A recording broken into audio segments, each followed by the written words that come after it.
Seri 3 Pelangi di Langit Singasari. Sepasang ular naga di satu sarang. Cerita, Esa Mintarja. Audiobook, novel silat. Bab 21. Kawannya saling berdiam diri. Selama ini pasukan pengawal memang kehilangan arti.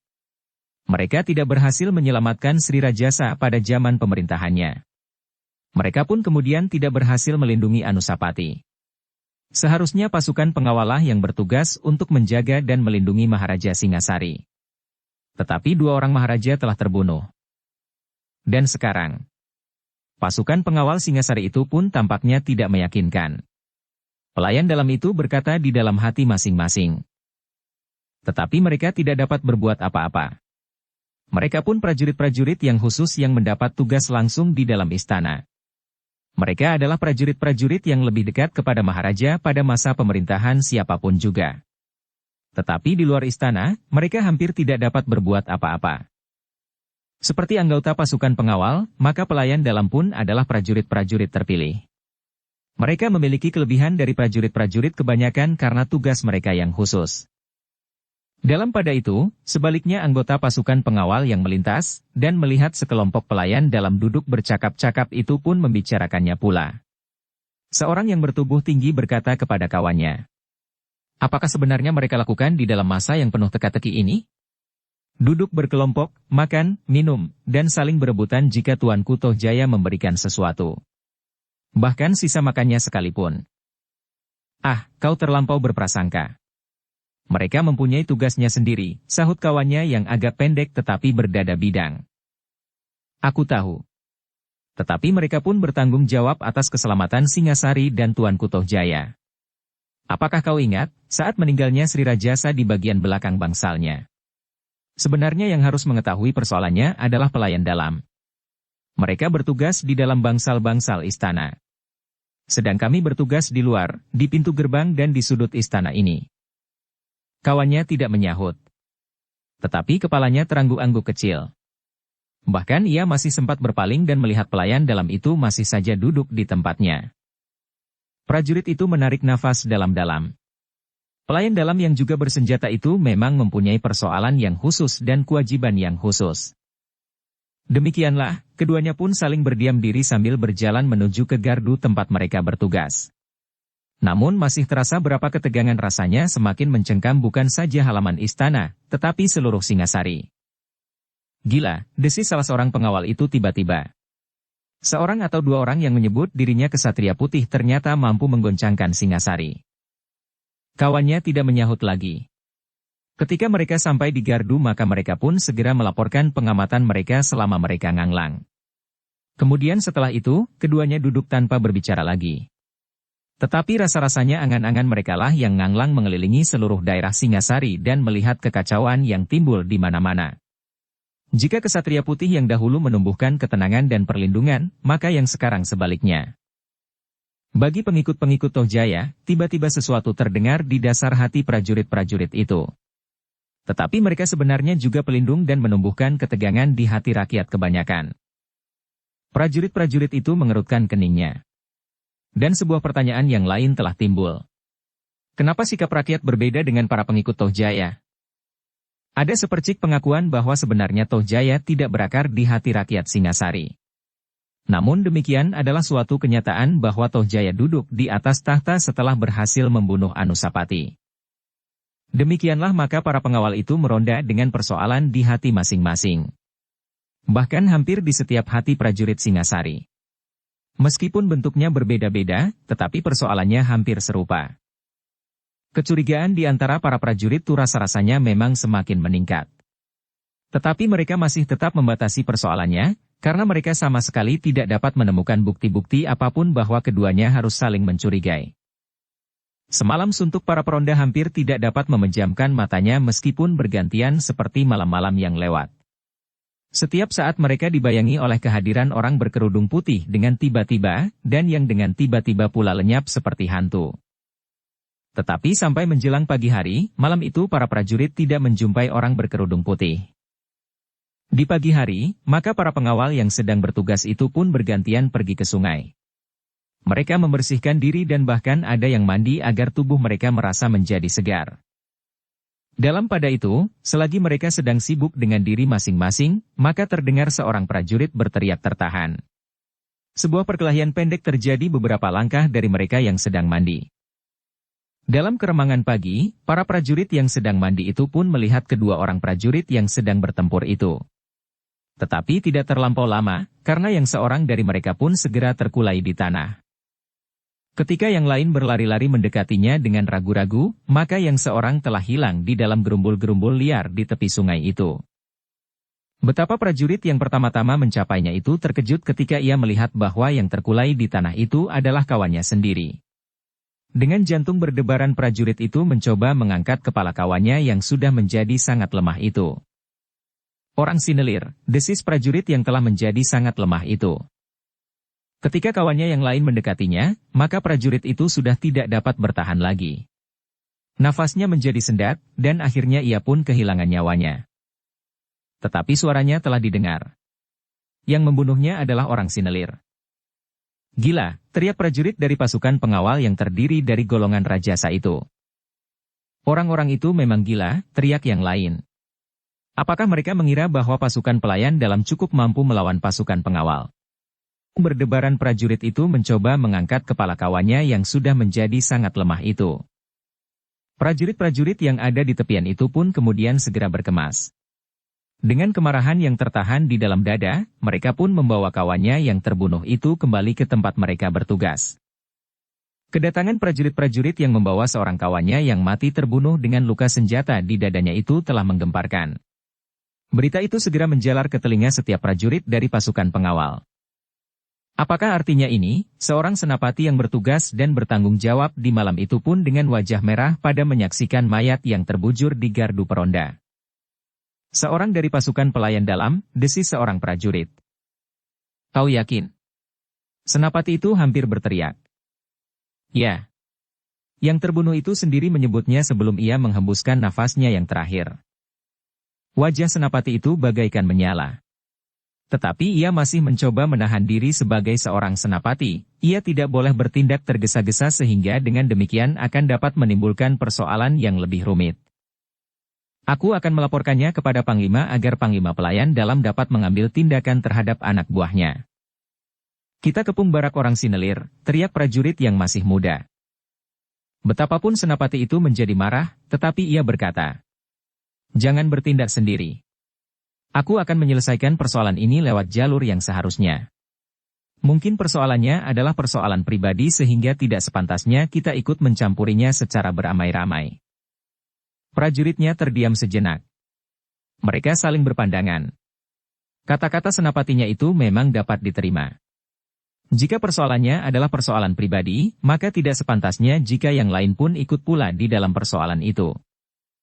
Meskipun demikian, masih juga ada sepercik dendam di dalam hati para prajurit dari pasukan pengawal itu. Apalagi mereka yang melihat langsung perkelahian yang tidak lama itu.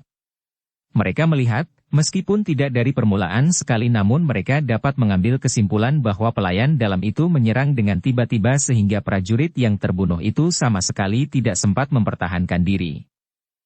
Tetapi mereka masih harus tunduk kepada senapatinya.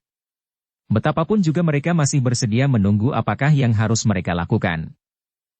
Namun demikian, di hari berikutnya, maka ketegangan telah mencengkam hati setiap prajurit. Ternyata prajurit-prajurit dari kesatuan yang lain pun telah mendengar pula, sehingga mereka harus mempersiapkan diri menghadapi kemungkinan yang sama. Kecurigaan di Singasari menjadi semakin memuncak. Ketika hal itu didengar oleh para pelayan dalam, maka mereka pun terkejut pula. Menurut penilaian mereka, tentu tidak ada seorang pun yang akan berbuat demikian. Namun demikian, dilandasi oleh kecurigaan yang memang sudah menyala di hati, mereka pun segera mempersiapkan diri. Pelayan dalam adalah prajurit terpilih dalam bentuknya tersendiri. Merekalah sebenarnya yang mendapat kepercayaan langsung berada di dalam bangsal-bangsal istana. Bahkan sampai ke bilik-bilik mengawasi para pelayan yang lain. Mengawasi juru panebah, para emban dan setiap pekerja di dalam istana. Karena itu mereka adalah prajurit-prajurit yang memiliki ketajaman pengawasan firasat dan kemampuan bertempur baik secara sendiri maupun dalam kelompok-kelompok. Itulah sebabnya maka para pelayan dalam itu pun merasa bahwa mereka akan dapat melindungi diri mereka sendiri jika diperlukan, meskipun mereka harus berhadapan dengan pasukan pengawal. Juga pasukan pilihan adalah orang-orang yang khusus yang sudah melewati pendadaran yang berlapis sajalah yang dapat diterima menjadi prajurit pengawal. Demikianlah kedua kesatuan yang terdiri dari orang-orang pilihan itu telah menjadi saling mencurigai. Karena itu setiap orang, maupun setiap kelompok yang berpapasan di halaman istana, memercikkan ketegangan yang tertahan-tahan. Laporan mengenai terbunuhnya seorang prajurit pengawal dari golongan Rajasa itu telah sampai kepada Panglima. Berita itu ternyata menjadi berita yang paling mengejutkan di dalam keadaan yang kalut itu. Lebih mengejutkan dari kehadiran orang yang menyebut dirinya bernama Kesatria Putih itu. Demikianlah akhirnya Panglima pasukan pengawal itu pun telah menemui Panglima pelayan dalam. Seperti juga pemimpin-pemimpin yang lain, mereka dapat berbicara lebih tenang dari para prajurit dan senapati-senapati muda. Dari hasil pembicaraan itu, maka Panglima pelayan dalam telah memerintahkan untuk menemukan prajurit yang telah bersalah, dan mencari latar belakang dari persoalan itu. Sementara itu, mereka telah melaporkan pula kepada Tohjaya tentang peristiwa yang sangat tidak diharapkan terjadi itu. Seperti yang sudah diduga, Tohjaya pun kemudian menjadi marah sekali. Dengan wajah merah padam ia berteriak, "Tangkap pembunuh itu. Aku perintahkan untuk menjatuhkan hukuman picis terhadapnya." Tuanku, semua orang yang mendengar terkejut karenanya dan Panglima pelayan dalam pun berkata, "Hukuman itu terlampau berat baginya. Apalagi apabila persoalannya adalah persoalan pribadi. Jika tuanku menghendaki, prajurit itu memang dapat dihukum mati. Tetapi bukan hukuman picis. Hamba mohon agar tuanku menjatuhkan jenis hukuman yang lain, meskipun juga berakibat mati." "Tutup mulutmu," teriak Tohjaya. "Jika kau keberatan orang itu dihukum picis, maka kaulah yang akan mengalaminya." Panglima itu menelan ludahnya. Agaknya perasaan keadilannya benar-benar telah tersinggung. Hukuman picis adalah hukuman yang paling berat dan sama sekali tidak mengenal perikemanusiaan. Hanya pengkhianat yang paling jahat, dan mereka yang telah mengorbankan negara sajalah yang pantas dihukum picis. Itu pun sebaiknya dihindari. Sementara itu Panglima pasukan pengawal pun memberanikan diri berkata, "Tuanku, hukuman yang paling pantas untuk pembunuh itu tentu bukan hukuman yang paling berat. Aku adalah Panglima yang telah kehilangan seorang prajurit. Tetapi hampir setiap saksi mengatakan bahwa telah terjadi perkelahian meskipun hanya sebentar dan mungkin juga berarti suatu sergapan yang licik.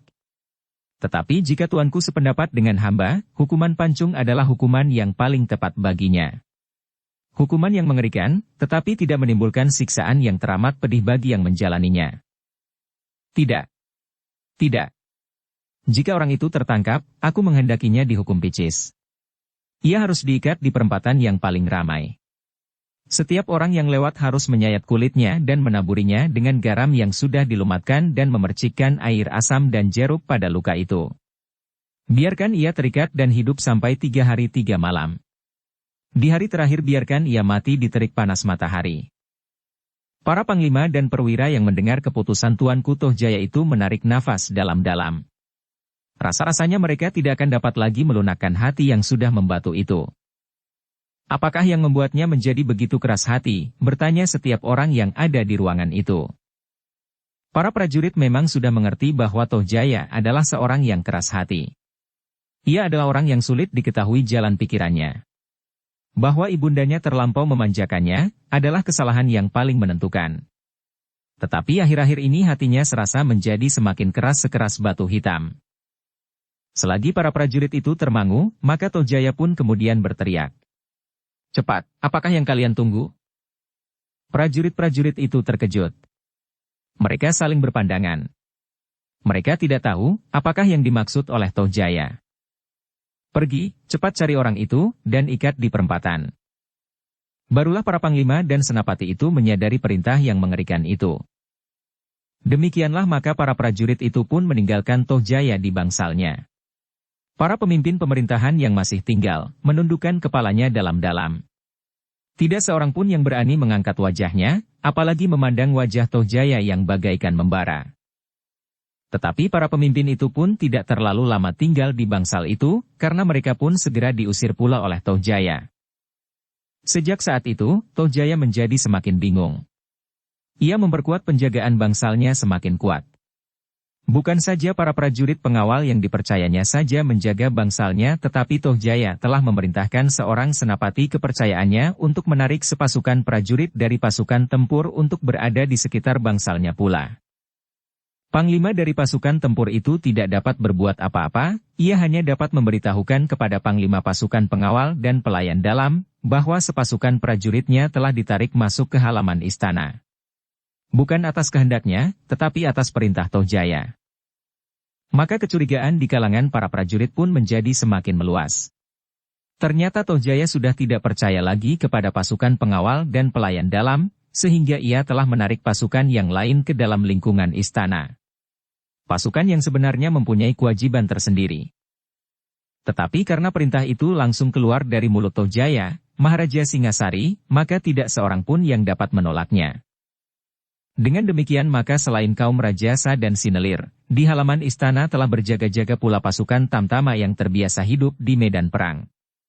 Meskipun secara pribadi, mereka tidak terlatih sebaik prajurit-prajurit dari pasukan pengawal dan pelayan dalam, namun di dalam kelompok yang cukup besar, mereka adalah prajurit-prajurit yang sangat berbahaya.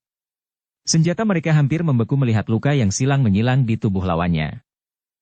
Dengan demikian, maka setiap kelompok dari prajurit-prajurit yang ada di halaman itu pun menjadi semakin saling mencurigai, sehingga di dalam kehidupan mereka sehari-hari, baik prajurit dari pasukan pengawal, dari pelayan dalam dan prajurit-prajurit yang terbiasa berada di medan itu, selalu dibayangi oleh kewaspadaan yang besar.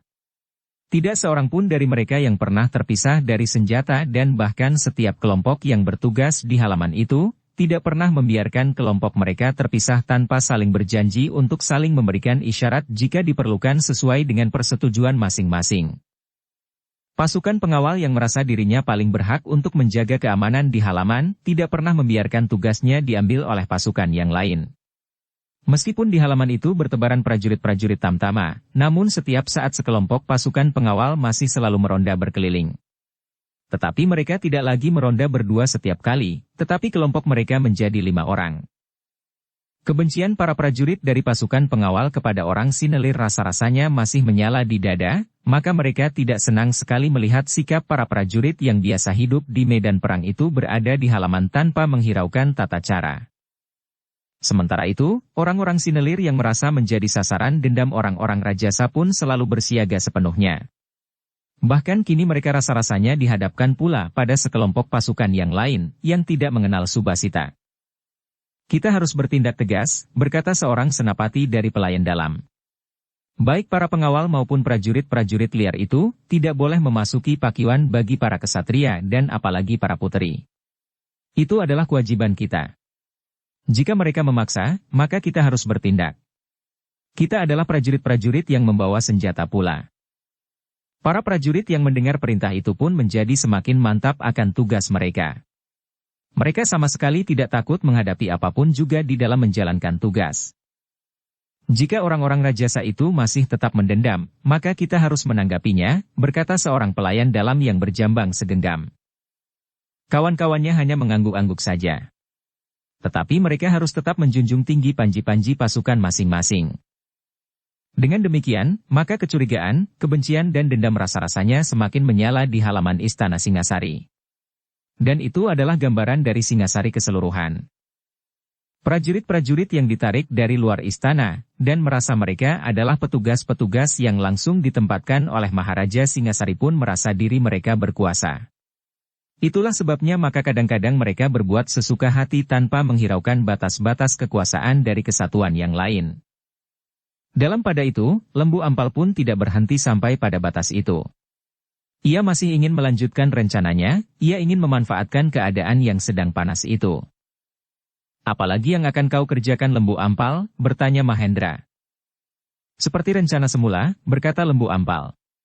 Keadaan menjadi semakin panas. Kesempatan agaknya sudah terbuka sekarang. Tetapi kau mengorbankan orang yang sama sekali tidak bersalah.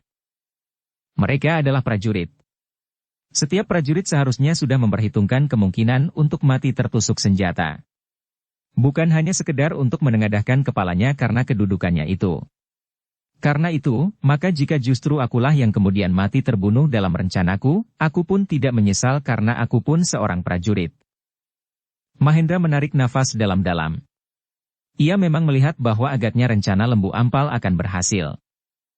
Dalam pada itu, Mahisa Agni yang masih tetap tinggal di halaman istana merasakan juga udara yang semakin panas. Semakin banyak prajurit yang bertebaran di halaman, ia pun menjadi semakin sulit untuk berhubungan dengan Witantra, Mahendra dan Lembu Ampal. Hanya karena kelebihan mereka sajalah, sekali-kali mereka dapat juga saling berhubungan. Namun dalam pada itu, setiap pengawal khusus di bangsal Mahisa Agni pun sudah mempersiapkan diri menghadapi setiap kemungkinan. Mereka semakin meningkatkan kesiagaan. Apalagi mereka sadar, bahwa tatapan mata para prajurit itu terhadap mereka, bagaikan sorot api yang memancarkan kebencian tiada taranya. Selain Mahisa Agni dan para pengawalnya, maka Mahisa Wongateleng dan adik-adiknya pun selalu bersiaga pula. Mereka bersama Mahisa Agni adalah pihak yang lain sama sekali dengan pihak-pihak yang sedang saling mencurigai, meskipun agaknya semua pihak telah mencurigai mereka pula. Di bangsal Mahisa Wongateleng, beberapa orang pelayan yang serta selalu menyediakan senjata pula meskipun tidak semata-mata mereka sandang di lambung seperti para prajurit. Tetapi meskipun mereka bukan prajurit, namun serba sedikit mereka pun mampu mempergunakan senjata. Apalagi adik-adik Mahisa Wongateleng. Sementara itu, Ibu Ranggauni pun telah berada di bangsal Mahisa Wongateleng pula karena ia tidak dapat tinggal sendiri di bangsalnya tanpa anaknya yang sangat dikasihinya.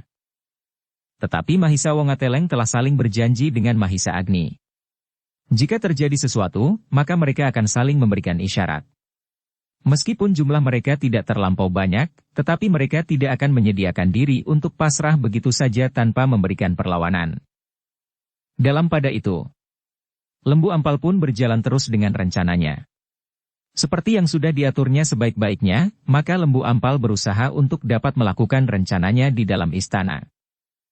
Ia tahu benar, bahwa tugas pelayan dalam sebagian besar dilakukan di dalam bangsal di istana. Aku harus melakukannya di tempat yang paling berbahaya, berkata Lembu Ampal kepada Witantra. Witantra menarik nafas dalam-dalam. Tugas itu memang tugas yang sangat berat. Jika Lembu Ampal gagal, akibatnya akan menjadi luas. Keributan yang timbul di halaman istana yang diliputi oleh ketegangan itu akan dapat menimbulkan huru-hara yang dapat menyentuh Mahisa Agni dan bahkan mungkin Ken Dedes yang sudah hampir tidak dapat berbuat sesuatu selain duduk dan bercakap-cakap dengan para emban yang menjaganya. Karena itu, maka Witantra pun kemudian berkata, "Aku dan Mahendra tidak akan dapat membiarkan kau melakukan rencanamu sendiri." "Maksudmu?" "Biarlah kami berjaga-jaga. Jika terjadi kerusuhan di dalam halaman apapun sebabnya, kami akan memasukinya. Tetapi bagaimana jika hal itu timbul tanpa hubungan apapun dengan rencanaku? Memang sulit untuk membedakan. Tetapi apa boleh buat? Tetapi aku akan berusaha memasuki halaman tanpa diketahui orang lain." Lembu Ampal menarik nafas dalam-dalam. Lalu katanya, "Terima kasih. Mudah-mudahan semuanya dapat berlangsung dengan baik, sehingga akan segera datang saatnya Tuanku Ranggawuni dan Mahisa Cempaka kembali ke istana. Aku pun akan menyiapkan pasukan pengawal Ranggawuni yang datang dari Kediri itu tidak terlampau jauh dari istana. Jika perlu aku dapat memberikan isyarat kepada mereka." Witantra berhenti sejenak, lalu, "Tetapi jika demikian, maka perang telah terjadi di Singasari.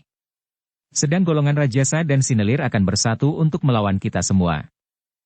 Lembu Ampal termenung sejenak, jika yang terjadi adalah perang yang akan mengoyak Singasari menjadi debu, maka segala usaha yang selama ini dilakukan oleh Mahisa Agni, Witantra dan Mahendra akan menjadi sia-sia. Mereka tidak ingin melihat Singasari menjadi ajang perang di antara saudara sendiri yang dapat membakar Singasari menjadi arang. Tetapi mereka pun tidak dapat membiarkan Kelaliman tetap berada di atas tahta. Itulah sebabnya maka mereka mencari cara yang paling baik untuk merubah keadaan tanpa korban yang tidak berarti. "Jika ada korban yang jatuh, harus diusahakan sekecil-kecilnya," berkata Witantra setiap kali. "Jika kita tidak memikirkan korban yang bakal jatuh dan rakyat kecil yang akan mengalami bencana, maka kita telah memukul Toh Jaya dengan perang." Demikianlah maka Lembu Ampal telah dibekali oleh berbagai macam pertimbangan untuk melakukan rencananya. Karena itu, maka tanggung jawab yang dipikulnya adalah tanggung jawab yang sangat berat. Ketika saat yang ditunggunya tiba, maka Lembu Ampal pun segera mempersiapkan diri.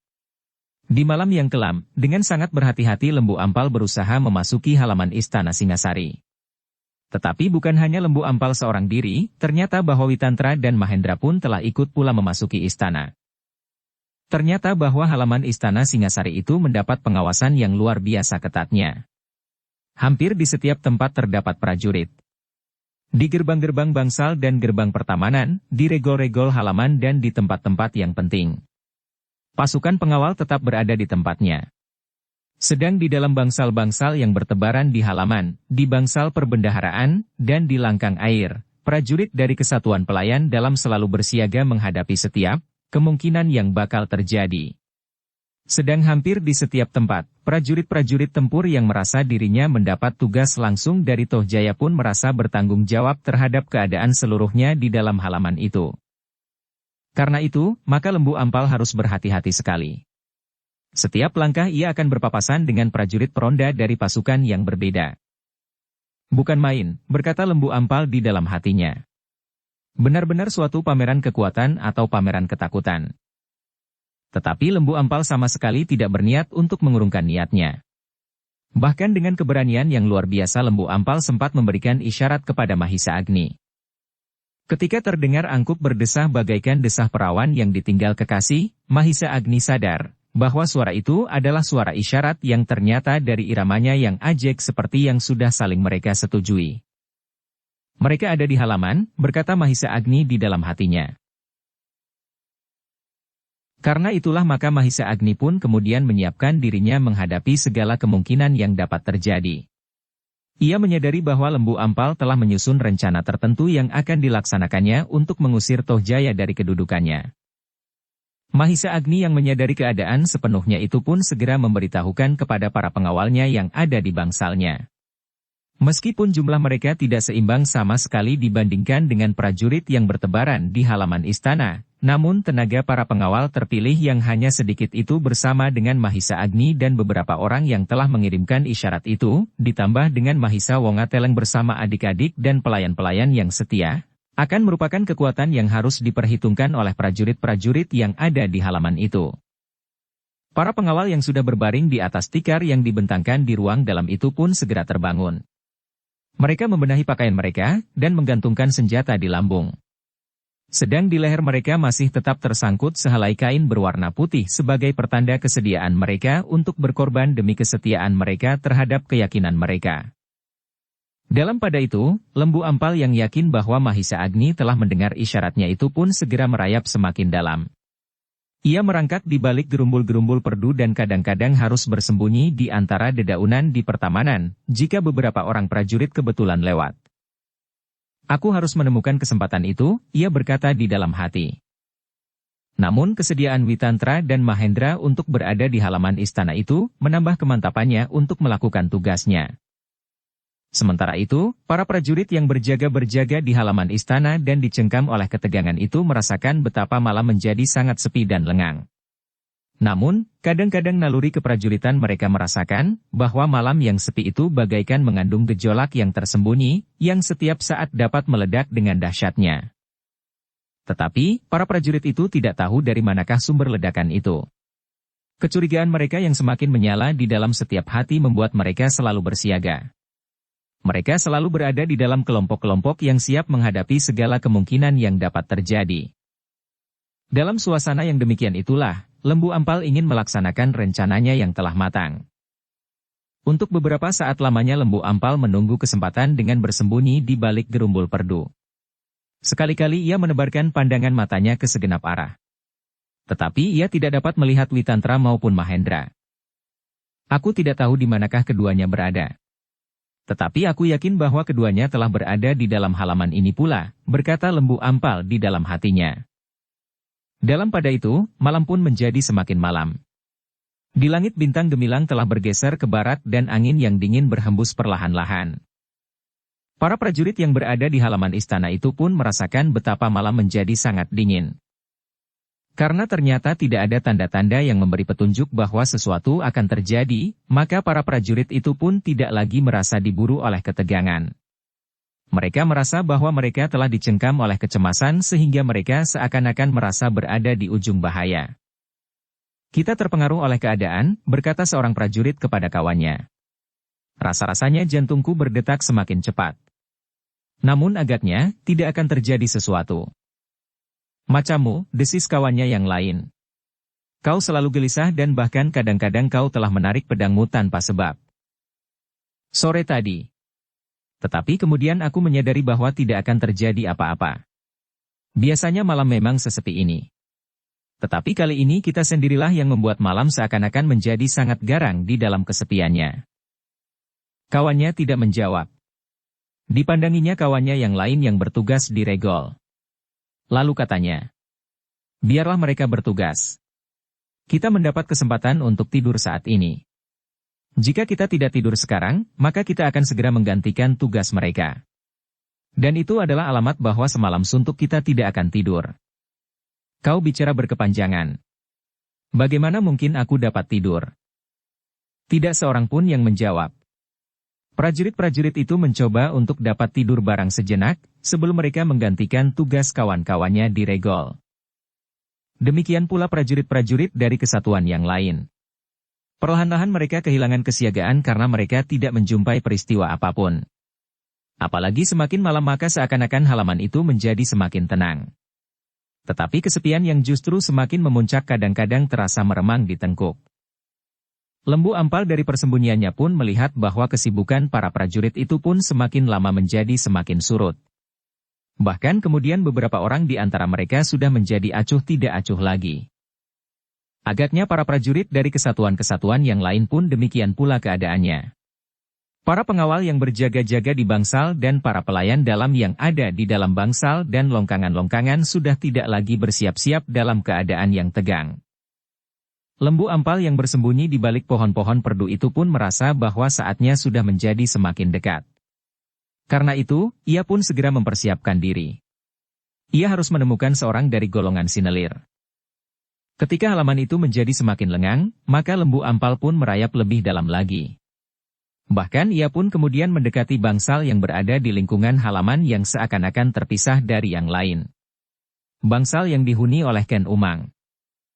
Bangsal itu nampaknya memang sedang suram.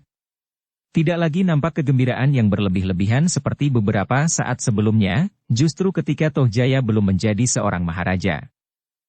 Beberapa orang pemimpin Singasari memang sedang dicengkam oleh teka-teki tentang sifat Ken Umang dan Toh Jaya, justru setelah Toh Jaya menjabat kedudukan tertinggi di Singasari. "Mungkin mereka tidak sependapat di dalam olah pemerintahan," berkata seorang prajurit. "Tentu tidak. Jika demikian, maka akibatnya tidak akan berlarut-larut," sahut kawannya. Namun, yang terjadi kemudian jarak antara Ibunda Maharaja di Singasari itu rasa-rasanya menjadi semakin jauh. Dalam pada itu, Lembu Ampal pun telah berada di sekitar bangsal Ken Umang yang dilingkungi oleh sebuah kebun bunga yang rimbun. Tetapi kebun itu pun nampaknya tidak lagi secerah beberapa saat sebelumnya. Batangnya tidak lagi nampak segar dan terpelihara. Meskipun para juru taman masih tidak meninggalkan tugas mereka, tetapi karena Ken Umang hampir tidak pernah menengok tanaman-tanaman itu, maka juru taman pun tidak lagi bekerja dengan sepenuh gairah. Perlahan-lahan Lembu Ampal merayap semakin dekat, ia melihat beberapa orang pasukan pengawal bersiap-siap di dekat bangsal itu. Dan bahkan hampir di setiap sudut dan pintu. Tetapi, Lembu Ampal tidak memerlukan mereka. Ia kemudian mengendap di bawah sebatang pohon yang besar di pertamanan. "Dari atas dahan itu aku akan dapat melihat ke dalam longkangan di belakang bangsal itu," berkata Lembu Ampal di dalam hatinya. Dan ia pun kemudian benar-benar ingin mencoba memanjat. Sejenak Lembu Ampal pun memperhatikan keadaan, ketika ia yakin bahwa ia akan dapat memanjat tanpa diketahui oleh seorang pun dari para penjaga, maka ia pun segera bersiap. Dengan sangat hati-hati, Lembu Ampal pun kemudian melekatkan diri pada batang pohon itu. Ternyata Lembu Ampal memang memiliki kecakapan memanjat. Hampir tidak dapat dilihat, ia sudah bergeser naik. Tubuhnya melekat pada batang pohon yang besar itu tanpa menimbulkan kecurigaan. Apalagi ketika Lembu Ampal sudah sampai pada dahan-dahan yang berdaun. Seperti yang diduganya, lembu ampal dapat melihat ke dalam longkangan di belakang bangsal. Para pelayan dalam yang berjaga-jaga di dalam, tidak berkelompok sebanyak para pengawal dan prajurit-prajurit yang lain. Hanya ada 2 orang yang nampak dari sini, desis lembu ampal kepada diri sendiri. Lalu, tetapi di dalam bangsal itu tentu ada beberapa orang yang lain yang bersiaga penuh.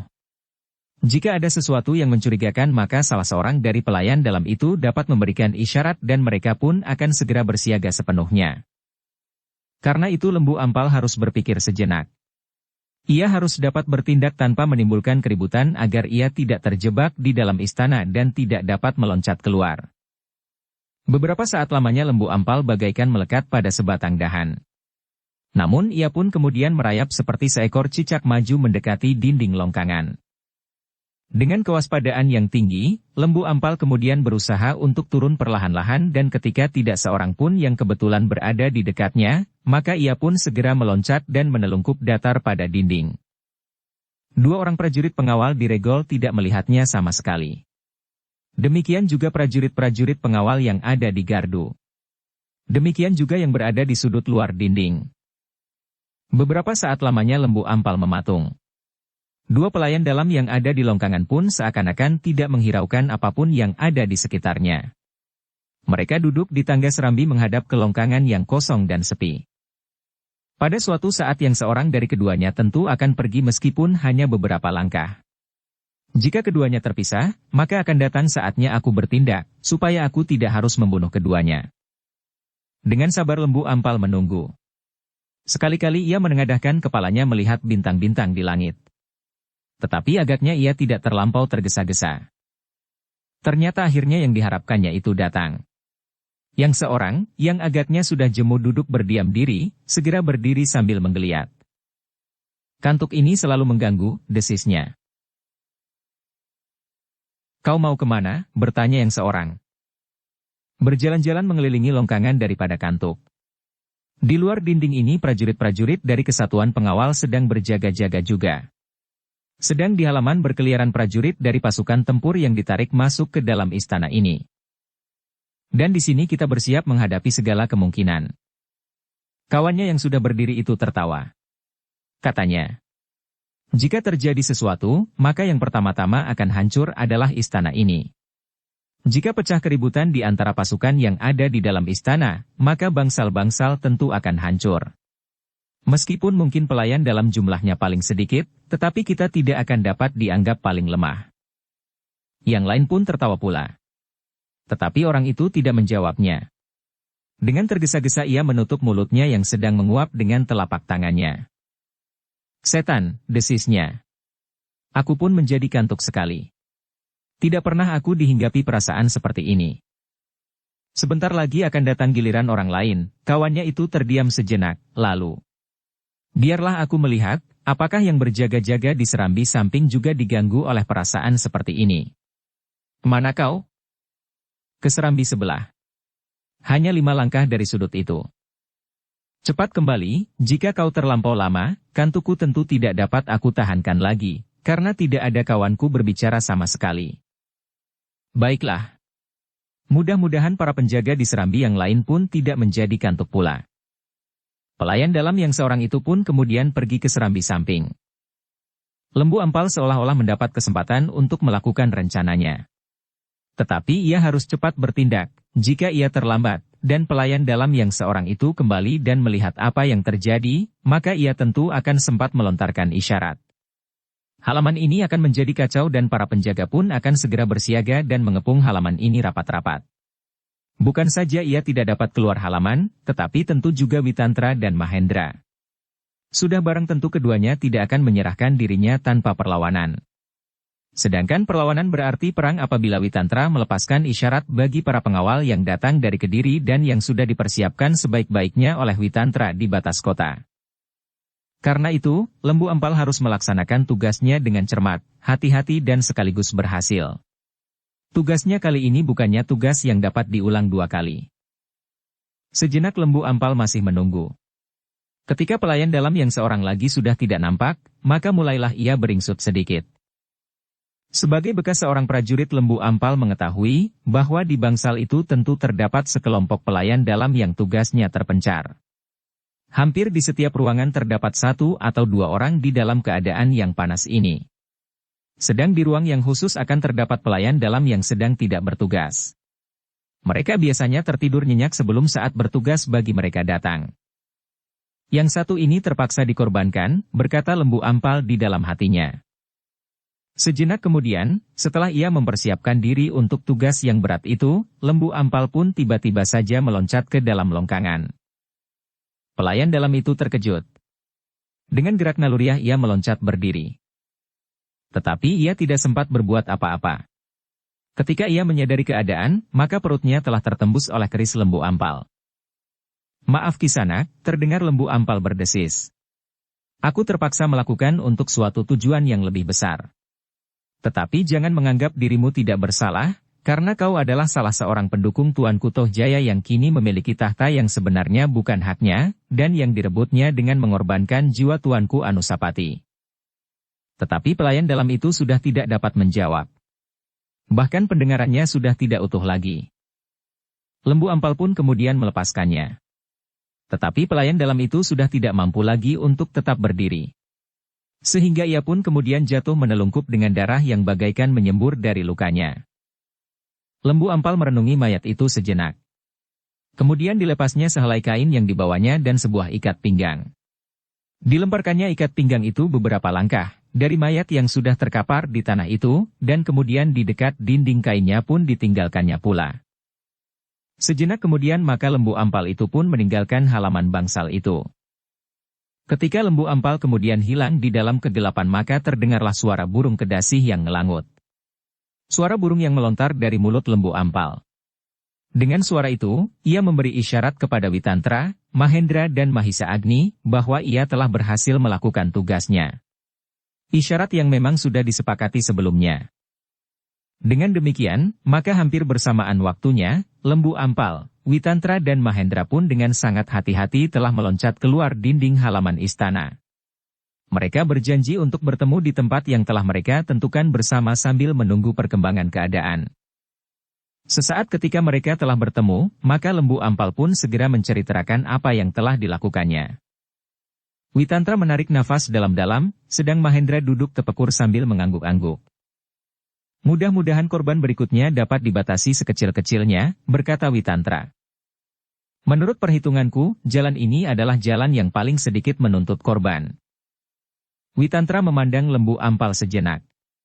Lalu, "Mudah-mudahan perhitunganmu benar.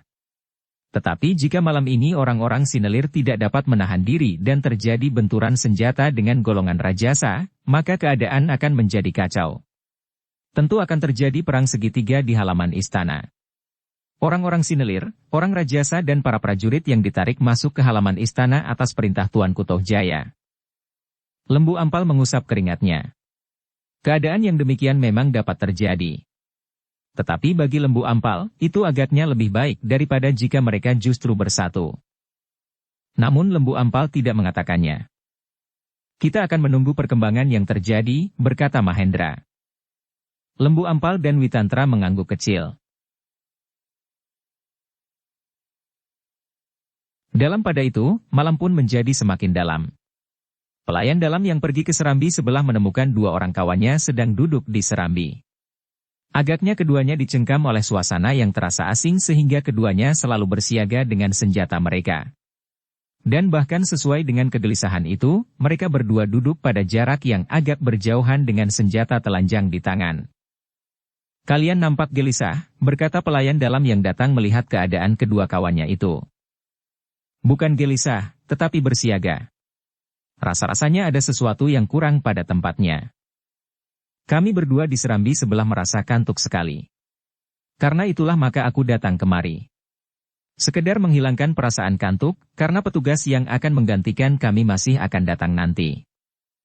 Kedua pelayan dalam yang duduk di serambi itu mengangguk. Namun salah seorang berkata, "Jangan terlampau lama kau tinggalkan kawanmu. Kembalilah. Keadaan ini agaknya tidak wajar. Aku mendengar suara burung kedasih." Hampir setiap malam aku mendengar suara burung kedasi, begitulah agaknya bunyi burung itu. Tidak ada mengandung makna apapun. Mungkin. Tetapi kembalilah. Pelayan dalam dari serambi sebelah itu mengerutkan keningnya. Namun ia pun kemudian tersenyum sambil tertawa. Katanya, kalian tentu akan segera tidur. Atau barangkali suara burung itu membuat kalian ketakutan. Tetapi bukankah kehadiranku di sini dapat membuat kalian mempunyai kawan tambahan? Kau memang bodoh, jawab kawannya. Kembalilah. Kawanmu hanya seorang diri.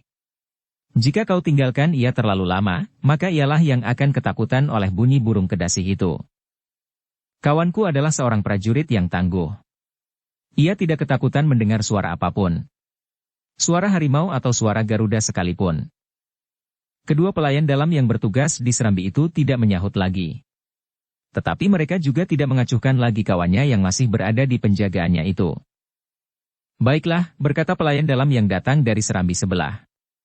Aku akan segera kembali. Jika kalian akan tidur, silahkan tidur.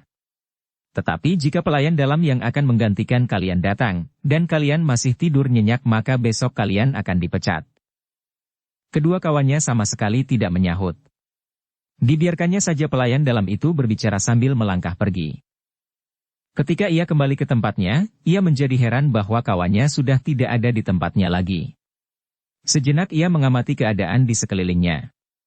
Namun darahnya serasa terhenti ketika ia melihat kawannya terbaring diam, sedang darah bagaikan membanjir di sekitarnya. Dengan dada berdebar-debar ia mendekatinya. Kemudian meraba tubuhnya. Tetapi tubuh itu sudah dingin membeku.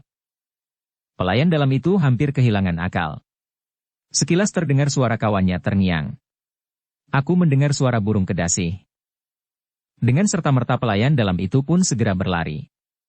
Dipukulnya kentongan kecil untuk memberikan isyarat bahwa di tempatnya telah terjadi pembunuhan. Pembunuhan atas seorang prajurit yang sedang melakukan tugasnya. Sejenak kemudian halaman itu telah menjadi ribut. Beberapa orang pelayan dalam berlarian ke tempat pembunuhan itu terjadi. Bahkan bukan saja para pelayan dalam.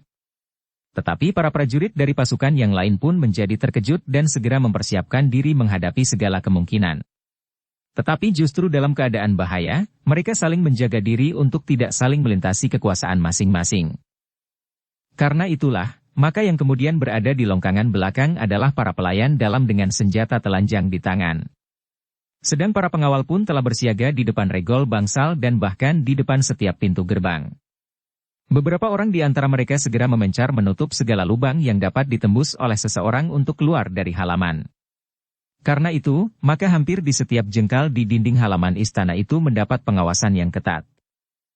Sementara itu, para prajurit yang ditarik ke dalam istana pun telah bersiaga pula. Mereka pun telah berada di gardu-gardu yang khusus bagi mereka, terpencar di seluruh halaman. Sejenak halaman itu menjadi tegang. Pelayan dalam yang ada di setiap bangsal di halaman istana itu telah menggenggam senjata di tangan. Jika isyarat berikutnya berbunyi, maka mereka harus bertempur, siapapun lawan mereka. Karena itu, maka setiap kelompok di setiap bangsal, segera mempersiapkan diri menunggu kemungkinan yang masih akan berkembang. Dalam pada itu, senapati yang sedang memimpin tugas para pelayan dalam di seluruh istana, dikawal oleh sekelompok pengawal terpilih, segera datang ke tempat pembunuhan terjadi. Sejenak mereka mengamati keadaan. Namun kemudian hati setiap orang itu hampir meledak karenanya. Ternyata di antara mereka telah menemukan sebuah ikat pinggang dan sehelai kain panjang. Orang-orang rajasa, teriak pelayan dalam yang menemukan ikat pinggang dengan ciri khusus itu. Sejenak para pelayan dalam itu diam mematung. Namun kemudian seorang dari antara mereka berteriak. Kita bunuh orang-orang rajasa. Mereka telah memfitnah kita, dengan menuduh bahwa salah seorang dari kita telah membunuh kawan mereka. Itu tidak benar. Tidak seorang pun di antara kita yang telah membunuh mereka. Tetapi ternyata itu hanya alasan saja dari orang-orang rajasa untuk melakukan tindakan biadab ini. Ya, kita serang saja mereka malam ini. Kita sudah siap. Di setiap bangsal di istana ini terdapat sekelompok pelayan dalam. Pasukan pengawal yang ada malam ini akan musnah dalam sekejap. Tetapi senapati yang telah hadir di antara mereka itu pun kemudian berkata, Tunggu. Aku sependapat dengan kalian tetapi aku tidak dapat berbuat tergesa-gesa seperti itu. Aku harus menyampaikan hal ini kepada Panglima. Malam ini juga kami akan menghadap Tuanku Tohjaya. Jika Tuanku Tohjaya tidak dapat memberikan ketegasan apapun, kita akan segera bertindak. Apapun yang akan terjadi. Itu tidak perlu, teriak seorang pelayan dalam. Perlu, agar kita tidak disebut pasukan liar. Tetapi kita harus bersiaga sepenuhnya. Mungkin kita benar-benar harus bertempur malam ini. Tetapi mereka akan bersiaga. Aku akan melakukan secepatnya sebelum sempat mereka lakukan. Beberapa orang pelayan dalam bagaikan tidak dapat menahan diri lagi. Mereka berdesakan menghadap senapati itu. Salah seorang berkata, "Apa yang akan kita lakukan sekarang?" "Aku yang akan melakukannya. Kalian menunggu di sini dalam kesiagaan sepenuhnya." Selama ini orang-orang Rajasa tentu tidak tahu pasti apa yang telah terjadi karena itu jangan kau kabarkan lebih dahulu apa yang telah terjadi, berkata senapati itu. Jika mereka mengetahuinya, maka mereka pun akan bersiap menghadapi segala kemungkinan. Seorang pelayan dalam yang tidak sabar lagi berkata, "Cepat. Silahkan menyampaikannya kepada Panglima." Senapati itu pun kemudian meninggalkan bangsal itu. Di luar dilihatnya kesatuan-kesatuan yang lain memang sudah bersiaga. "Apa yang terjadi?" bertanya seorang senapati dari pasukan pengawal. "Sebuah kesalahan kecil," jawab senapati itu. Tetapi isyarat itu telah menggemparkan seluruh istana. "Aku akan menghadap Panglima. Baru persoalannya akan terang bagi kalian." Senapati itu segera pergi dengan meninggalkan kesan yang aneh. Tetapi salah seorang pengawal pun kemudian berbisik di antara kawannya. Mungkin ada orang-orang dari lingkungan pelayan dalam yang saling berkelahi dan saling membunuh. Kesimpulan itulah yang untuk sementara mereka anggap paling mungkin. Dalam pada itu, senapati pelayan dalam itu pun segera menghadap panglimanya. Dengan wajah yang merah tegang ia mengatakan apa yang telah terjadi di longkangan belakang bangsal itu. Panglima pelayan dalam itu menggeretakkan giginya. Katanya, "Orang-orang Rajasa menganggap bahwa salah seorang dari kami telah membunuh kawan mereka bahkan Tuanku Tohjaya telah menjatuhkan perintah yang mengerikan. Jika pembunuh itu tertangkap, ia harus dihukum picis di perempatan jalan. Tetapi tidak seorang pun dari kami yang telah melakukannya," sahut senapati itu. "Aku akan menghadap Tuanku Tohjaya bersama Panglima pasukan pengawal. Tetapi malam ini suasana harus dapat dikuasai, jika tidak, maka orang-orang Sinelir tidak lagi dapat mengendalikan diri. Mungkin mereka akan bertindak sendiri-sendiri, karena mereka pun merasa bahwa mereka memiliki kemampuan tempur tidak kalah dari para pengawal. Baik dalam kelompok maupun secara pribadi. Aku akan menghadap Tuanku Tohjaya sekarang bersama Panglima pasukan pengawal." Panglima pelayan dalam itu pun kemudian menemui Panglima pasukan pengawal dan bersama-sama menghadap Tuanku Tohjaya. Ternyata Tohjaya pun telah terbangun mendengar bunyi isyarat dan keributan yang terjadi di halaman istana. Dengan dada yang berdebar-debar, maka diperintahkannya semua prajurit yang ada di sekitar bangsalnya bersiap sepenuhnya. Prajurit dari segala pasukan. Tetapi agaknya kepercayaan Tohjaya baru tertumpah kepada prajurit-prajurit tempur yang dipanggilnya masuk ke dalam istana itu. Kehadiran kedua panglima di malam hari itu tidak mengejutkannya. Tetapi ia tidak senang melihat keduanya datang menghadap untuk menyampaikan keluhan-keluhan. "Kami akan memberikan laporan," berkata Panglima pelayan dalam. "Apakah orangmu yang membunuh itu sudah tertangkap?" "Ampun tuanku. Yang terjadi adalah sebaliknya." "Maksudmu?" "Seorang pelayan dalam telah terbunuh oleh seorang dari lingkungan pasukan pengawal." "Gila!" Tohjaya berteriak. Namun panglima itu berkata seterusnya, "Tuanku harus mengambil langkah-langkah kebijaksanaan dan memerintahkan kepada kami untuk melaksanakannya. Jika tidak, maka dendamlah yang akan berbicara dan kami akan menjadi sulit untuk menguasai keadaan." "Gila. Itu perbuatan gila. Kalian harus menangkap kedua pembunuh itu malam ini. Aku akan menghukum keduanya dengan hukuman picis. Kami akan melakukan penyelidikan tuanku. Sekarang kau dengar." Kedua panglima itu menjadi bingung. Dan Tohjaya masih saja berteriak, "Kalian adalah panglima. Kalian harus dapat melakukan perintahku sebaik-baiknya." Tetapi untuk menangkap malam ini adalah sulit sekali tuanku. Yang penting bagi kami adalah mencegah pembunuhan yang dapat terjadi lagi. Bahkan mungkin pembunuhan yang lebih mengerikan lagi karena kedua belah pihak tidak dapat mengendalikan diri. Aku tidak peduli. Kau berdua harus menghadapkan kedua pembunuh itu malam ini. Tuanku, berkata Panglima Pasukan Pengawal. Sebaiknya hamba berkata sekarang di hadapan tuanku bahwa hamba tidak akan mungkin dapat melakukannya. Bukan karena hamba tidak mau menjalankan perintah tuanku, tetapi kemampuan hamba adalah sangat terbatas. Demikian juga agaknya bagi Panglima Pelayan Dalam. Aku tidak mau mendengar alasan apapun juga. Sekarang kalian pergi dan membawa orang-orang itu kemari. Para panglima itu menjadi bingung. Bagaimana mungkin mereka dapat membawa orang-orang yang belum dapat mereka ketahui untuk menghadap? Karena itu, untuk beberapa saat mereka sama sekali tidak beranjak dari tempatnya. Karena kedua panglima itu masih saja berada di tempatnya, maka sekali lagi Toh Jaya berteriak. Kenapa kalian diam saja? Kenapa kalian tidak segera melaksanakan perintahku? Bagaimanapun juga kedua panglima itu harus memberi penjelasan bahwa perintah itu tidak mungkin dapat dilaksanakan. Tuanku, berkata Panglima Pelayan Dalam. Orang-orang yang harus hamba hadapkan itu masih belum dapat diketemukan.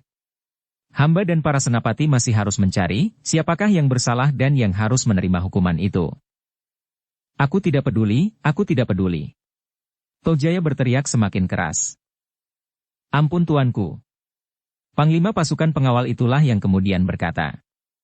Jika keduanya tidak ada di tangan kami, lalu siapakah yang harus hamba hadapkan? Toh Jaya menjadi tegang. Tiba-tiba matanya bagaikan menyala. Dengan suara gemetar ia menggeram. Jadi kalian tidak dapat menangkap kedua pembunuh itu? Belum tuanku. Hamba sedang berusaha dengan sekuat tenaga. Toh Jaya menggeretakkan giginya. Tiba-tiba ia berkata, siapakah yang bertanggung jawab pada hari-hari peristiwa itu terjadi? Para senapati tuanku, jawab kedua panglima itu hampir berbareng. Jika demikian panggillah senapati yang bertanggung jawab pada saat pembunuhan itu terjadi. Senapati dari golongan Sinelir pada saat orang Sinelir membunuh orang Rajasa dan senapati yang bertanggung jawab atas orang-orang Rajasa sekarang ini, pada saat seorang Sinelir mati terbunuh. Kedua panglima itu menjadi bingung. Panggil mereka kemari. Apakah yang akan tuanku lakukan atas mereka? Kemarahan Toh Jaya bagaikan tidak tertahankan lagi, sehingga ketika ia berteriak justru suaranya tidak begitu jelas terdengar. Jadi, kau mulai berkuasa atas aku? Tidak tuanku. Bukan maksudku. Kenapa kalian bertanya apa yang akan aku lakukan atas kedua senapati itu? Tuanku, berkata Panglima Pasukan Pengawal. Senapati itu berada di bawah perintah hamba. Jadi hambalah yang bertanggung jawab atasnya. Aku tidak peduli. Panggil senapati itu. Aku ingin mendengar keterangannya. Aku akan mengusut sendiri pembunuhan itu dan mencari pembunuhnya. Kedua panglima itu saling berpandangan sejenak lalu, Panglima Pelayan Dalam itu berkata. Tidak banyak yang dapat dikatakannya tuanku. Panggil keduanya, atau aku akan pergi sendiri? Kedua panglima itu tidak dapat berbuat lain. Maka keduanya pun kemudian minta diri untuk mencari senapati yang bertugas pada saat pembunuhan terjadi. Beberapa saat kemudian maka kedua panglima itu telah berada di halaman istana pula bersama kedua senapati itu. Apakah kehendak tuanku Toh Jaya yang sebenarnya? Bertanya Panglima Pelayan Dalam. Aku tidak tahu. Kedua panglima itu termangu-mangu. Untuk beberapa saat lamanya keduanya termenung membayangkan api yang kira-kira bakal terjadi. Sementara itu, dari kejauhan, beberapa kelompok prajurit menyaksikan dengan tegang. Mereka yang tidak mengerti apa yang mereka bicarakan telah mempersiapkan diri. Mereka dari pasukan pengawal dan para pelayan dalam yang menyaksikan pembicaraan itu dari bangsal-bangsal di sekitarnya. Apakah para senapati itu memang harus menghadap? Panglima Pelayan Dalam itu bertanya. Memang mencurigakan. Kemarahan tuanku Toh Jaya agaknya tidak terkendalikan, jawab Panglima Pasukan Pengawal. Apakah yang dicemaskan? Bertanya senapati dari pasukan pengawal. Aku dapat mempertanggungjawabkan apapun juga. Malam ini tidak ada seorang pun dari lingkungan kami yang tidak diketahui tingkah lakunya oleh setiap pemimpin kelompok. Demikian juga para pelayan dalam. Senapati pelayan dalam itu tiba-tiba saja telah menyahut. Kami mengetahui setiap langkah dari orang-orang kami. Aku dapat menjelaskan kepada Tuanku Tohjaya. Tetapi pembunuhan itu telah terjadi. Orang-orangku melihat orang Sinelir selagi mereka masih berkelahi. Orang Sinelir itu langsung menyergap dengan licik. Dan jika kau melihat kematian pelayan dalam yang ada di longkangan itu, kau menuduh orang Rajasa. Cukup, kedua panglima itu hampir berbareng berteriak, lalu, panglima pasukan pengawal itu berkata, kita akan menghadap bersama-sama. Kita akan menjelaskan persoalannya. Yang penting adalah mengatasi ketegangan yang sekarang terjadi. Bukan menambah kalut lagi. Kedua senapati itu terdiam.